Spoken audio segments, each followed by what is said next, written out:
Всем привет, мои котятки!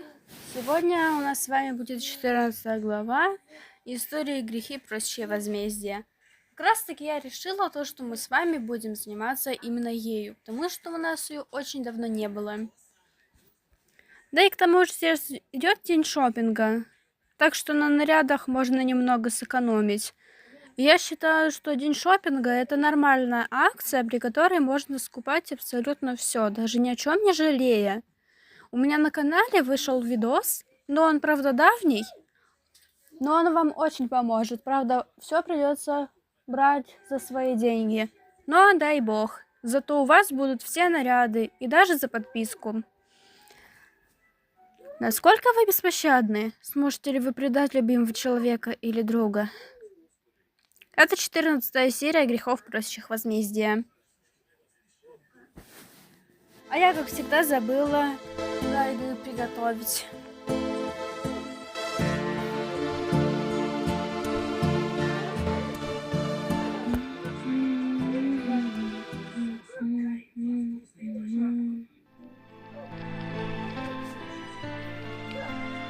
В грехи просящее возмездие. Глава 14.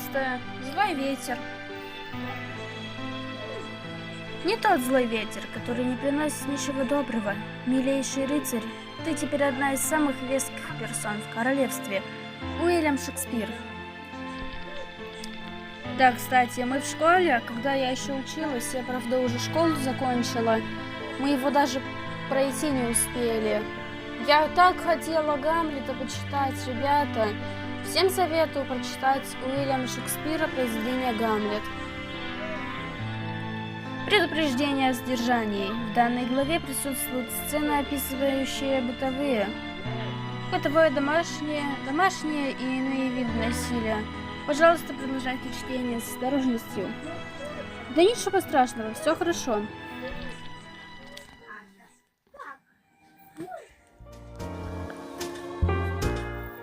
Пусть Мерси жаждала поскорее выйти на воду, свой гардероб она разглядывала с некоторым беспокойством. И дело было вовсе не в матросках, скорее... Не скажу, что в восторге от идеи оказаться на одной яхте с Марком Чейзом. Мерси уже распахнула окна. Воздух был пугающе теплым. Зной обещал вечерний дождь, но пока что погода оставалась солнечной.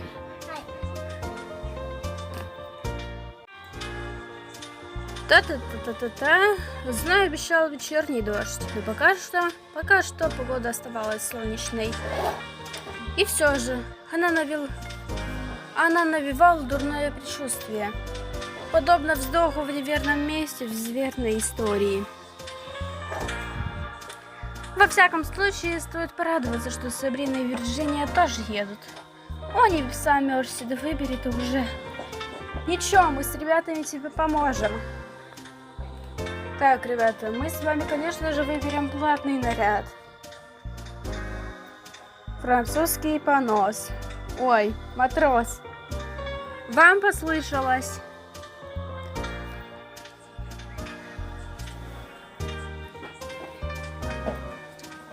Если что, это не я. Мы выберем с вами французский матрос. Мне даже что-то кажется, что этот наряд был платным. Белый берег, канатье, бескозырка, канатье, бескозырка и белый берет. Мы, конечно, все возьмем. Потому что от этого грех отказаться, а?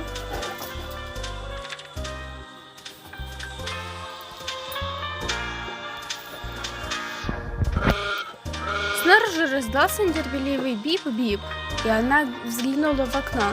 О, Господи, за рулем сидела Вирджиния. Мерси поспешила к ней, чтобы занять место водителя. Самое меньшее, что она могла сделать для пешеходов и других автомобилистов, это уберечь их от такого стресса.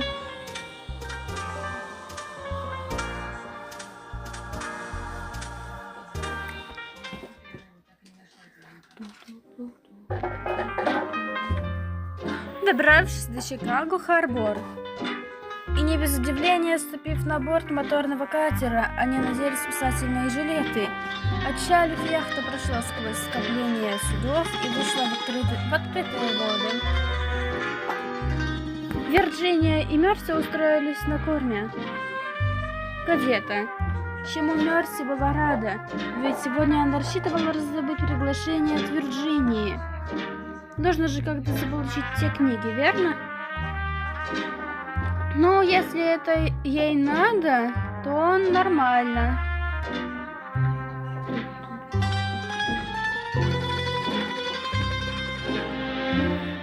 Марк и Алан расположились на носу. Хозяином яхты был Алан, но за штурвалом оказался Марк. Ну, как тебе? Хуёво. Тут шумно. Но причал оказался куда приятнее, чем я думала, учитывая, как близко к нему депо. Поразительно. Надо как-нибудь уговорить Алана пригласить нас в яхт-клуб. Он там состоит. Ну хорошо. Я не знала. Вступил благодаря Оши. Это открыла перед ним дверь, хотя старик ни черта не умеет ходить под парусом. Ой, у меня дождь начался. Ёбаный насрал. Ёбаный пиздец. А у меня дождь. Пиздатый, блядь. Ни черта не умеет ходить под парусом, но клуб хороший, тебе точно понравится. Ё-моё, какой дождик, ёбана! При дожде никому не советую выходить, иначе на вас ливанет, и вы будете мокрыми за 1 секунду. Слушай, а где Сабрина? Ей бы тут хватило места. Она на съемках. Ей дали роль Клеопатры в новой картине. О, боже мой, какой кошмар! Да ты шутишь. Ничуть. Сначала взяли другую актрису, но она залетела. Так что сегодня утром авторам проекта пришлось звонить Рин. Чего только в жизни не бывает, да?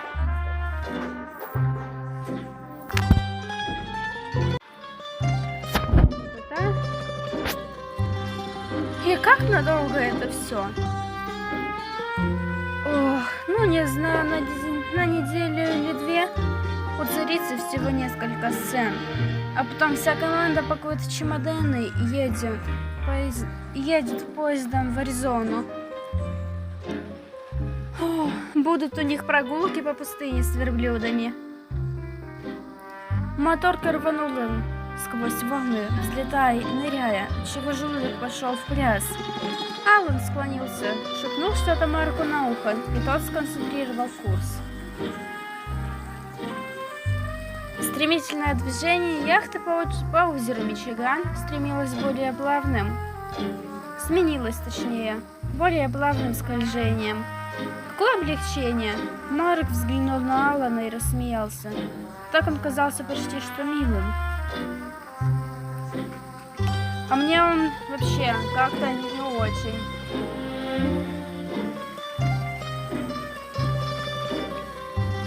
Да чего они хорошо сработались. При первой встрече с Марком она приняла его за настоящую гадюку и никак не могла разгадать, почему такой славный парень, как Алан, в него влюбился. Но теперь все стало ясно. Здесь, на воде, командную работу так легко принять за любовь. Сейчас они плыли на моторном катере, но потому, насколько легко с ним управлялся Марк, становилось очевидно. С яхтой побольше он бы совладал еще не хуже. Моряк из него вышел не дурной, бля.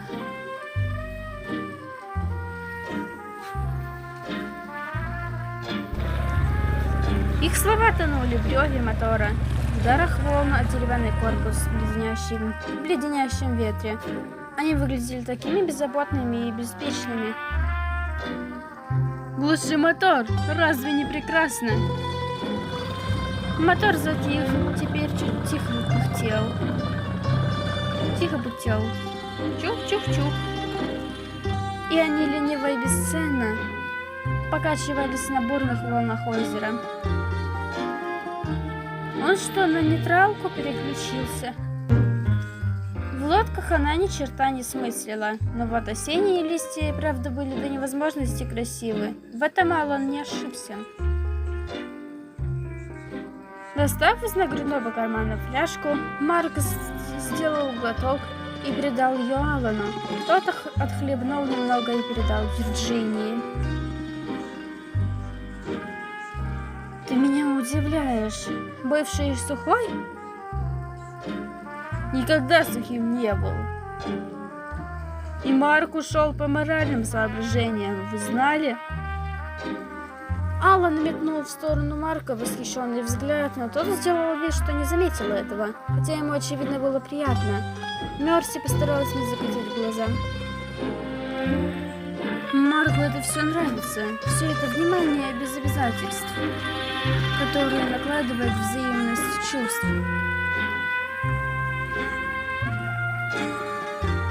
Вирджиния протянула фляжку, и Мерси сделала глоток. Бренди обжег горло, отчего на глаза навернулись слезы, но ей удалось сохранить достоинство и даже не закашляться. Выглядеть слабачкой очень уж не хотелось. Ну, что думаешь, Марк? Фу, какой Марк? Ну, вы поняли, я уже совсем лопнулась. Все прямо как с картинки. То, дай-ка еще глотнуть, а? Мерси передала фляжку, Вирджиния сделала глоток и уставилась вдаль. Холмы вокруг были недостаточно высокими, чтобы петь им оды, но разливающиеся по ним величественные яркие краски придавали им особую фактуру – золото, медь и кровь. Вода ласкала борт мазками лазурита. Теплое и живое дерево сияло, как кожа, но за блеском и иглой волны притаилась тьма. Даже не знаю, я никогда ничего подобного не делал. О чем речь? Гоняться за контрабандистами ужасно захватывающе. Но что ты говорил там? Сейчас, ребята, я закрою. Тут у нас вообще у меня проливной дождь, как и думала. Надо хоть окно закрыть, чтобы не так слышно было, а то мешает.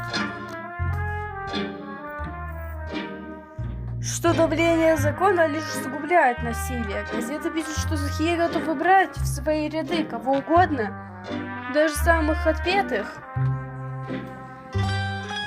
Сейчас я еще закрою экран. Сейчас на паузу поставлю. Мне надо окно в зале закрыть.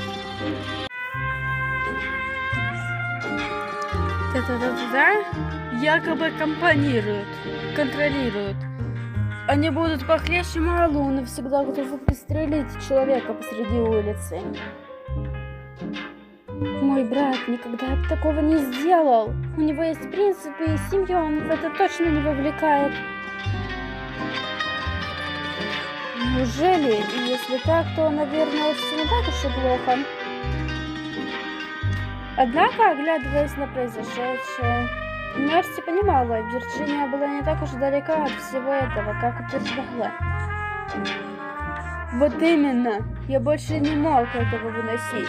Господи, да эти сухие скорее пристрелят контрабандиста, чем арестуют, и плевать им, если у него семья. Ой, нас защищает и обеспечивает. Мне плевать, что о нем говорят другие. Он хороший человек.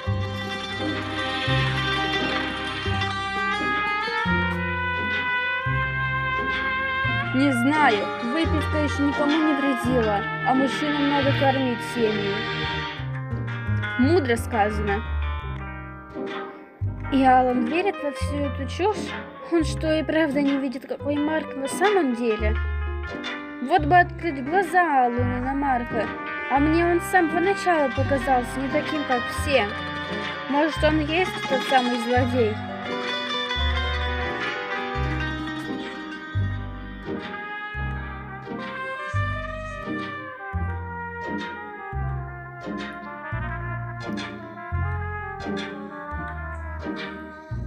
Все это звучало как откровенная чепуха. Ей даже вмешиваться не хотелось. Мерси лишь ждала, чтобы разговор поскорее закончился.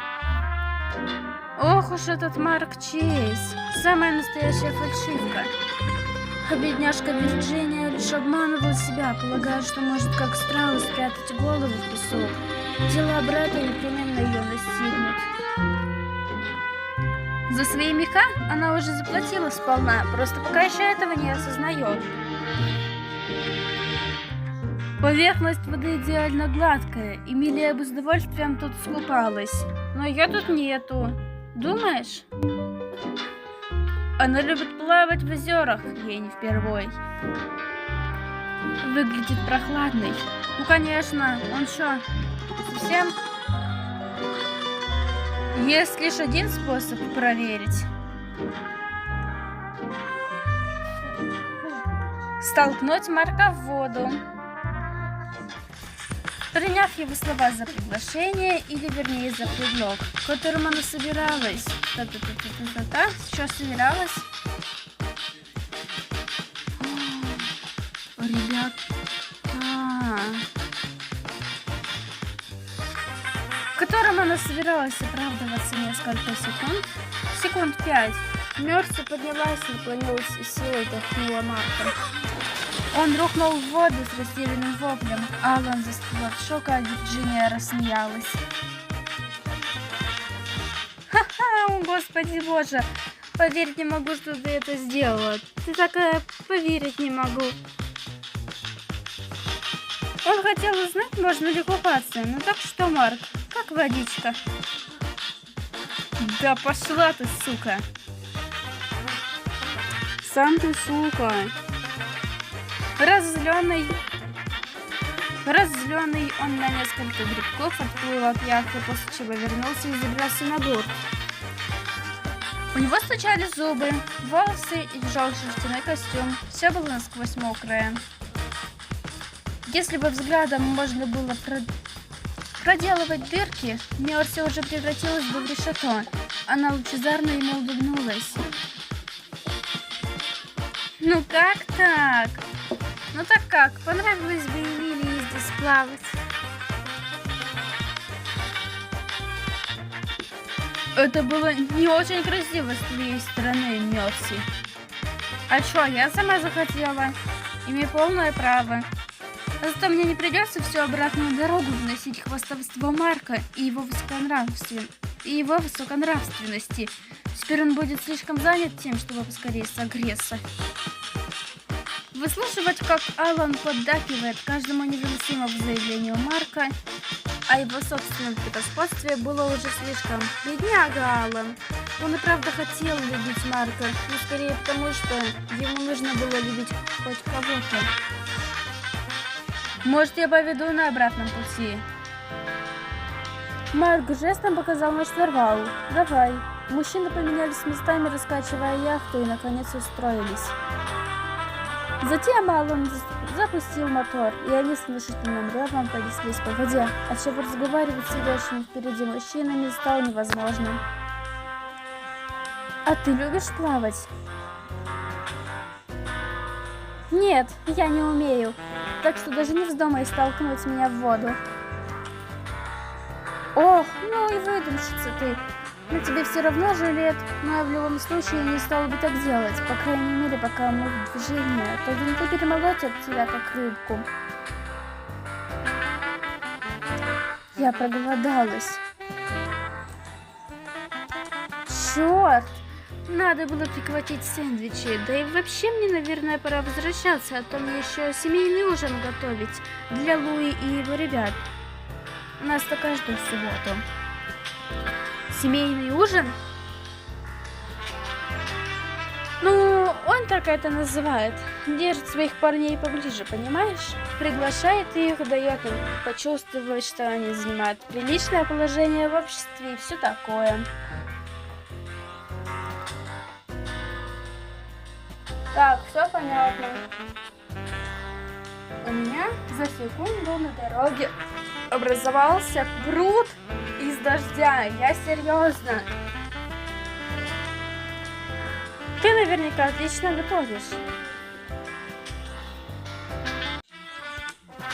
наверняка отлично готовишь. Никто не готовит лучше итальянцев. Если ты никогда не бывала на ужине, у итальянской семьи, считай, не ела вообще. Выходит, не ела. Какая досада дожить до столь почтенного возраста и ни разу не поесть по-настоящему. Есть только один способ это исправить. Поможешь мне на кухне и заполучишь отличный ужин. Идет? Все, мы согласны.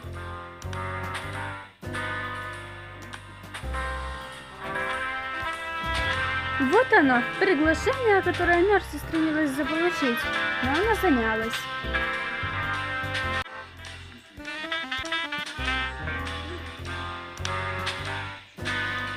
О, даже не знаю, А там шумно?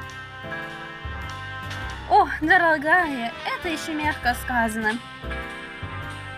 Держу пари, ты готовишь лучше, миссис Клири. Она один окорок может растянуть на целую неделю, но все же. О, ты обязана согласиться. Ну, раз ты настаиваешь. И мы такие занимаемся. Вирджиния улыбнулась, довольная своей победой, а Мерси отвернулась. Пейзаж проносился мимо в волнах и всплесках, словно напоминая ее о ее вине.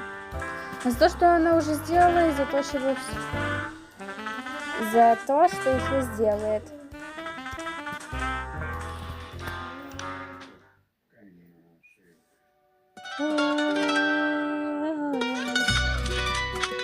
Раскатывая тесто, я опускаю лапшу в кипящую соленую воду. Мерси постоянно забывала о том, что она здесь по делу. Но иногда они вместе с Вирджинией выставили на стол последнее резное блюдо, она напомнила себе, что обязана сосредоточиться на цели. Книги, черные книги. И слава богу, что Джорджа нигде не видно. Но, блин. О! На дорогах у меня образовался пруд. Будь он поблизости, провернуть кражу у нее не вышло бы. Но пока Луи развлекал гостей, кто-то должен был держать все под контролем. Гостья, я не ожидал, что ты пригласишь подругу. Ты ведь никого не приводила после. Энни. Вирджиния никогда раньше не упоминала никаких Энни. Вирджиния решительно поставила миску на стол. Луи нахмурился. Никто из мафиози этого не заметил. Они были слишком заняты, подшучивая друг над другом и наполняя кружки пенным из бочки в углу.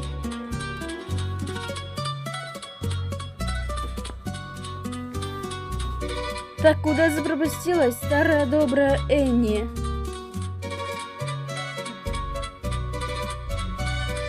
Видимо, она была подругой Вирджинии.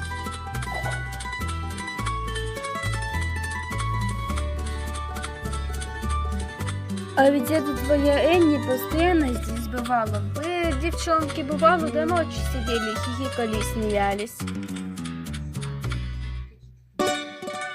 Это было много лет назад. Раньше Энни просто приходила.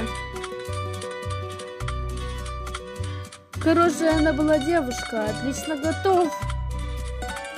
Ты оплатила ее похороны, когда люди Рича застрелили ее парня посреди улицы, и ее тоже задело. Я отправил деньги его матери. Надо бы навестить старушку. Вот и пойдешь сам. В этот момент вернулась домой жена Луи с их маленьким сыном. Мальчик нес корзинку с хлебом. Ну вот, хлеб принесли, значит, пора за стол. В ее голове зазвенело отчаяние, и Мерси поморщилась. Разве никто, кроме нее, этого не услышал? Но Луи обернулся к своим подручным и гаркнул. Слыхали, парни? Мафиози принялись за еду, даже не дождавшись, когда сядут женщины. Фу, какие невоспитанные. Они наваливали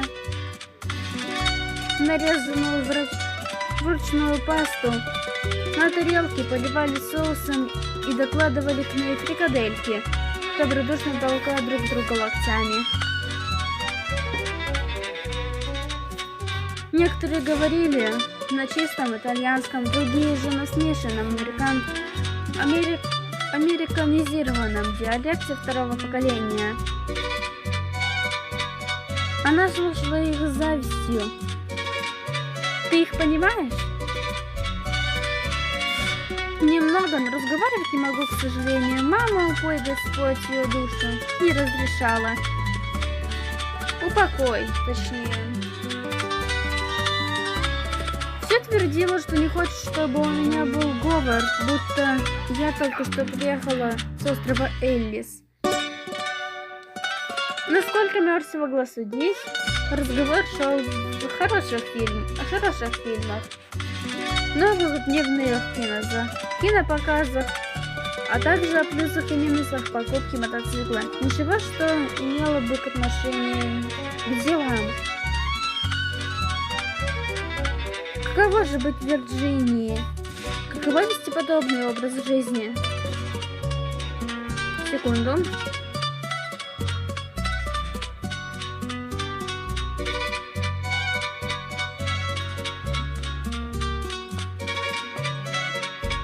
Рядом с ней и в Вирджинии устроилась тихая бледная жена Луи. Она молча кормила сына, ни на кого не глядя.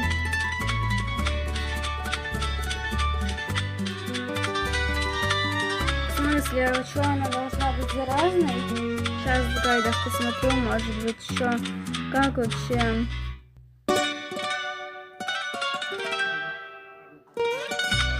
С ней все хорошо.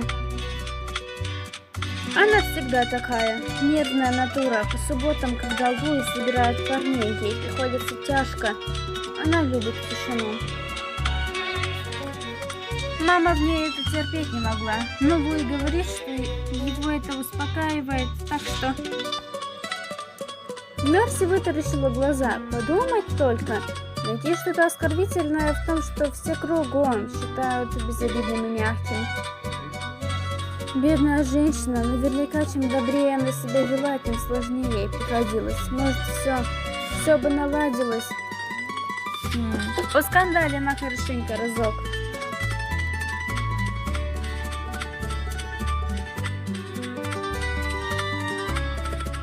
А пока ей оставалось лишь сжаться в комок и целиком спрятаться внутри себя. Требуху, да? Требуху подашь? Мерси передала блюдо, после чего в качестве гарнира в пасте положила себе немного фасоли с маслом, а затем обычной стручковой. Я вообще стручковую фасоль не видела ни разу, но только обычную.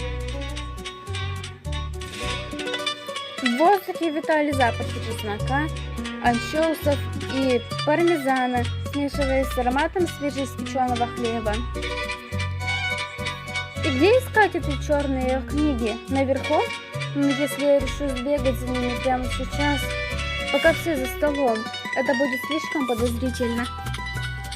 Количество еды поражало. Пока Мерси и Вирджиния занимались основным блюдом, Фрэнсис, чернокожая женщина из Южной Каролины, наготовила все остальное.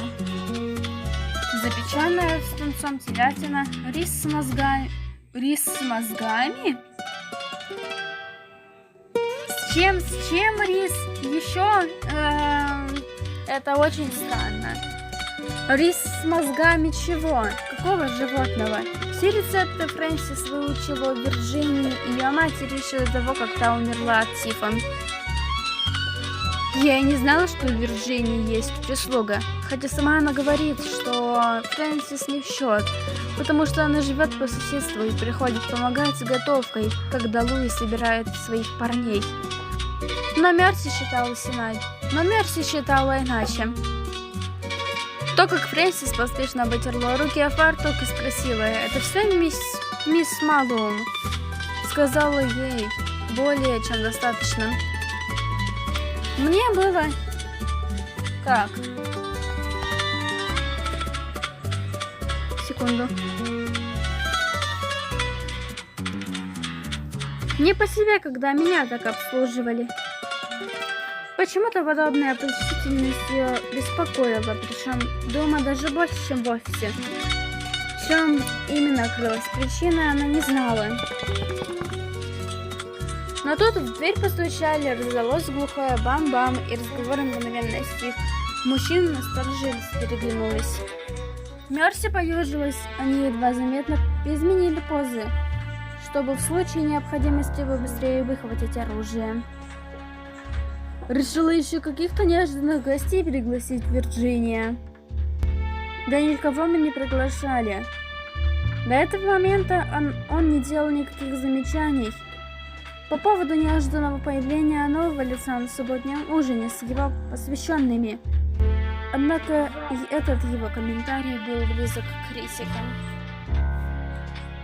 «Нет, Луи, хочешь, я открою?» «Нет, я сам».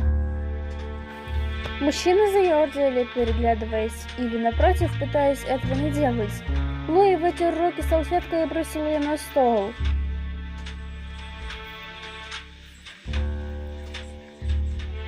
Он подошел к двери, и его тень упала на ромбовидные стеклянные вставки в ней. На секунду, всего на мгновение, Мерси представила, что тишину вот-вот разрежет выстрел, и это самое стекло разлетится, осыпавшись мелкими осколками. Но нет. Луи открыл дверь. Он выглядел напряженным и разозленным. Линч мог бы и позвонить. У меня доставка скоропортящаяся. У его ног на крыльце Луи стояла сумка. Черная из толстой кожи, плотно закрытая. Похожая на те, с которыми обычно ходили врачи. Вирджиния поднялась, будто под действием ее притяжения Мерси, как луна, держалась возле своей подруги. Она была здесь с Вирджинией, отходить не собиралась. Ох, ее лицо. Она думает о Пенни. Линч отдал приказ, из-за которого она погибла. И вот он сам, как ни в чем не бывало, на ее пороге.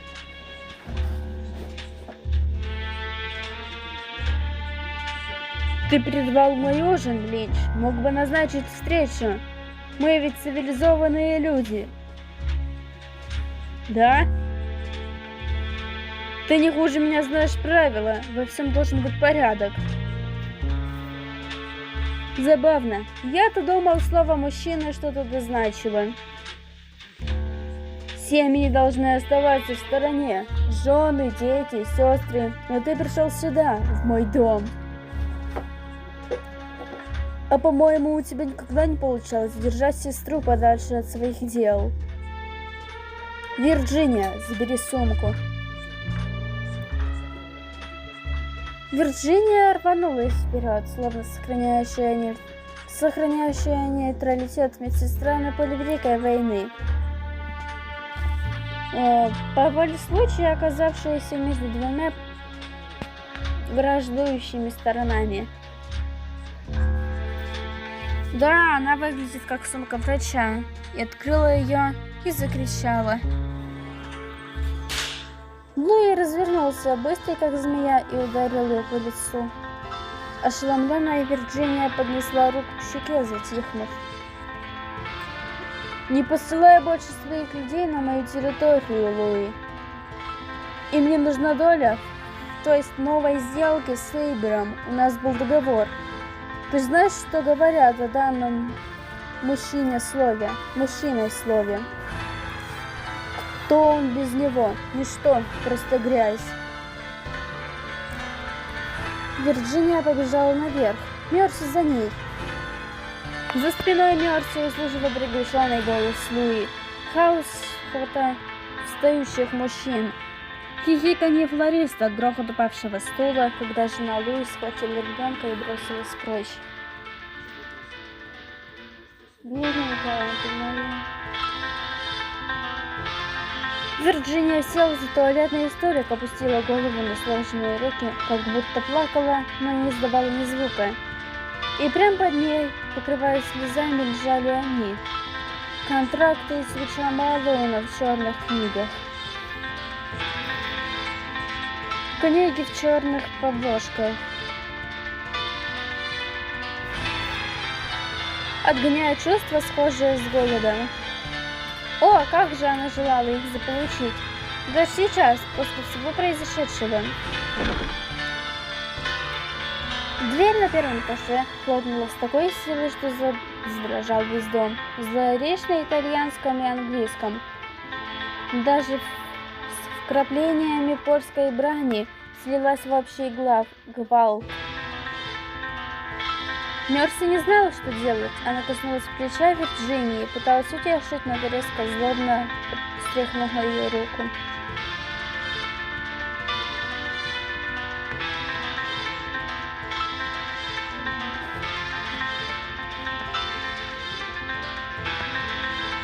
Она молча переплела пластинки Вирджинии и выбрала одну.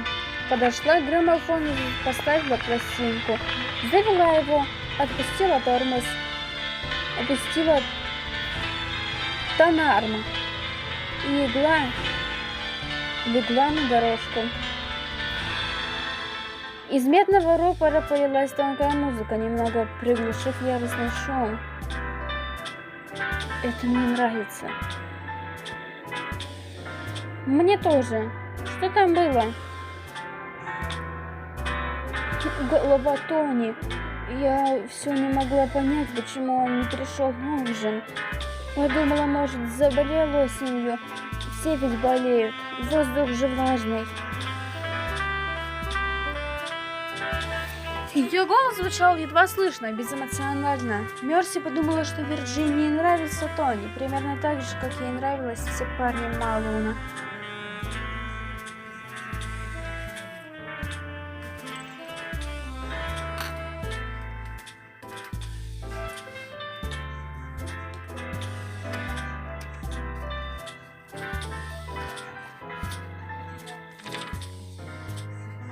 Тони, мы вообще с ним встречались. Взявший меч, мечом погибнут. Разве не так сказано в Библии? Разве не эту фразу цитировал ей отец? Такой же конец ждал ее отца. Никакой Тони не мог сравниться с Германом Прайсом. В кино, радиопостановках и книгах. Так, сейчас. Истерящим женщинам частенько давали пощечину, чтобы привести их в чувство. Но в реальной жизни Мерси никогда этого не видела. И эта реальная жизнь отличалась от вымысла. Твой брат. Нельзя ему было тебя бить. Я знаю, но если бы он не ударил, я бы так и продолжала орать. Ну и пусть. Не стоило вести себя как ребенок. Нет, закричать, увидев такое, нормально. А вот бить сестру нет. Он глава семейства. Мужчина имеет право воспитывать членов своей семьи. К тому же пощечина была не такой уж и сильной. Она коснулась щеки. Черты лица заострились. Лица стали суровыми, решительными. Когда рука опустилась, нежность сменилась жестокостью. следующий раз будет лучше. Зря я повела себя так, будто никогда мертвецов не видела. Ну ты что, я бы тоже закричала. Я ж не люблю смотреть на трупов. К тому же это жутко. Вирджиния. Нужно помнить свое место. Не стоило заглядывать в сумку. Я ведь и так это понимала. Не стоило. Не стоило. Мерси никогда не видела, чтобы ее отец поднимал руку на мать. Ну кое-что я все же видела.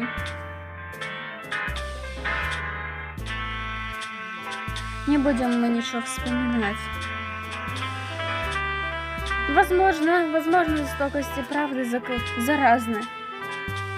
Мерси знал, что Герман не был главарем Саутсайда. Он подчинялся драной морде и работал на него.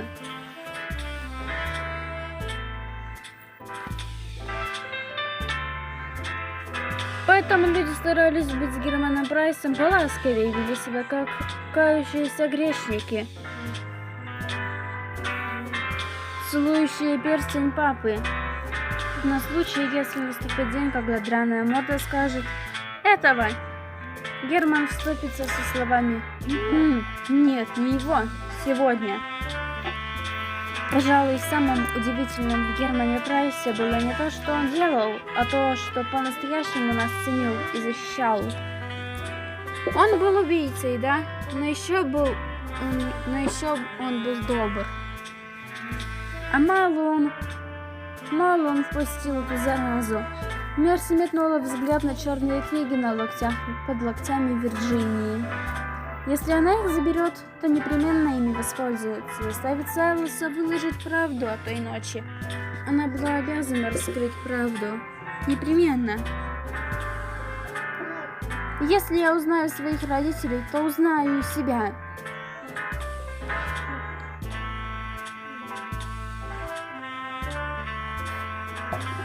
Но она не могла так поступить, не могла предать доверие Вирджинии, даже если это развязало бы Сайлосу глаз и язык касательно той точки. Даже если и это проявлением верности даже если это и было проявлением верности Монклеру. Даже если бы это принесло ей месть против родного брата Вирджинии, месть, которую она так долго и так отчаянно искала. Даже если... Ты о чем-то задумалась? Уже поздно, наверное, мне пора. Пожалуй, Она зевнула и смутилась. День был тяжелый, пускай тебе не приснится ничего плохого. Мерси сжала ее руку и пошла собирать вещи.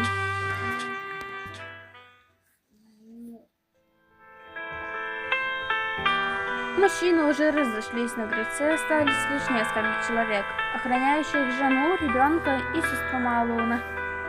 Одному богу было известно, что задумал Малоун, но Мерси не сомневалась, что в этих планах крылось нечто зловещее. Разумеется, крылось, конечно же.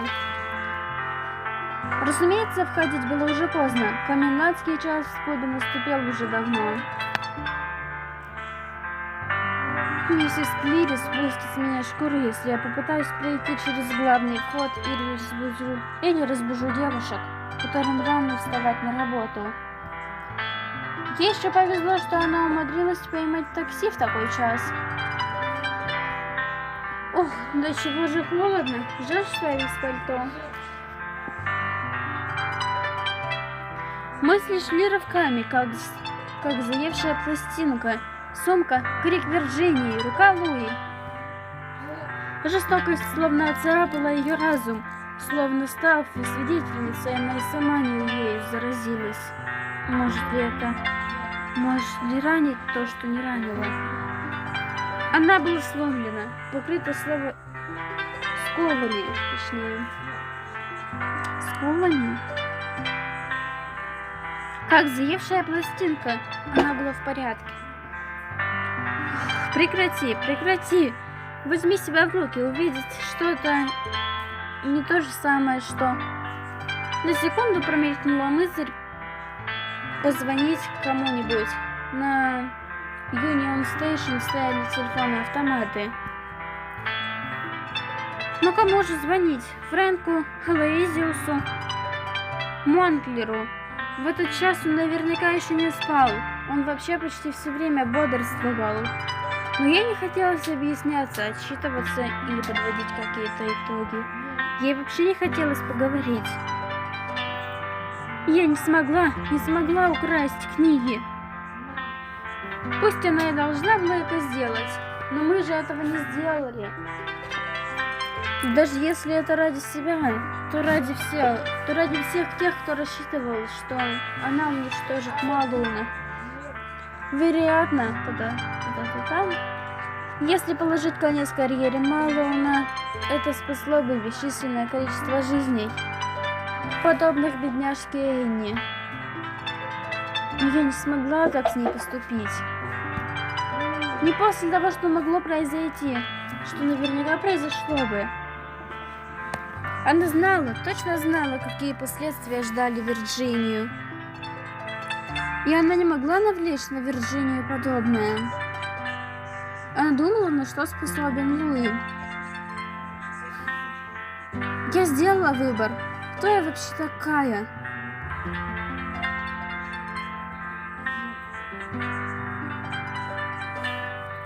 Да, конечно. У нас получилась прекраснейшая серия, которая вообще она поразила, если честно. Не знаю, ребята.